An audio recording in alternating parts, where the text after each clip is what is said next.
Di fakta lainnya, 500 triliun anggaran kemiskinan disebut hanya untuk perjalanan dinas dan studi banding. Pernyataan Menpan RB tuai sorotan.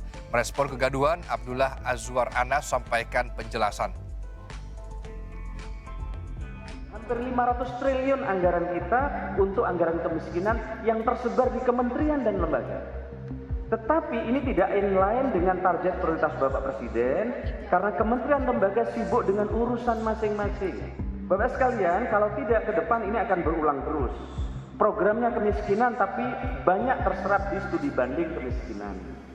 Ya, banyak rapat-rapat tentang kemiskinan. Ini saya ulangi lagi, menirukan Bapak Presiden, dan banyak untuk program-program yang terkait dengan studi-studi dan dokumentasi tentang kemiskinan. Pernyataan Menteri Pendayagunaan Aparatur Negara dan Reformasi Birokrasi Jumat 27 Januari dalam acara sosialisasi peraturan Menteri tentang jabatan fungsional berbuntut kegaduhan. Anggaran ratusan triliun disebut hanya untuk rapat dan studi banding jadi sorotan. Mengklarifikasi, Abdullah Azwar Anas menjelaskan, ada sejumlah instansi, terutama di daerah yang program kemiskinannya yang belum optimal.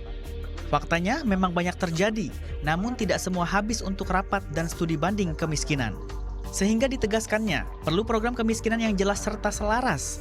Juga penggunaan anggaran lebih efektif untuk mencapai penurunan target kemiskinan sebesar 7% pada 2024. Ketika saya menjelaskan RB tematik itulah, kemudian ada contoh-contoh. Disitulah saya ceritakan ada logical framework. Jangan sampai menurunkan kemiskinan, kegiatannya studi banding tentang kemiskinan. Jangan sampai ingin menciptakan sungai yang bersih, tapi diskusi dan seminar tentang bagaimana membersihkan sungai dan seterusnya. Nah, kalau ini terjadi maka tidak akan hemat, tidak akan sampai. Berapapun anggarannya nanti tidak akan tercapai. Berdasar data BPS hingga akhir 2022, kemiskinan Indonesia sebesar 9,57% atau jumlah penduduk miskin mencapai 26.300.000 orang. Deven Putra, Nova Yul Henry melaporkan untuk NET.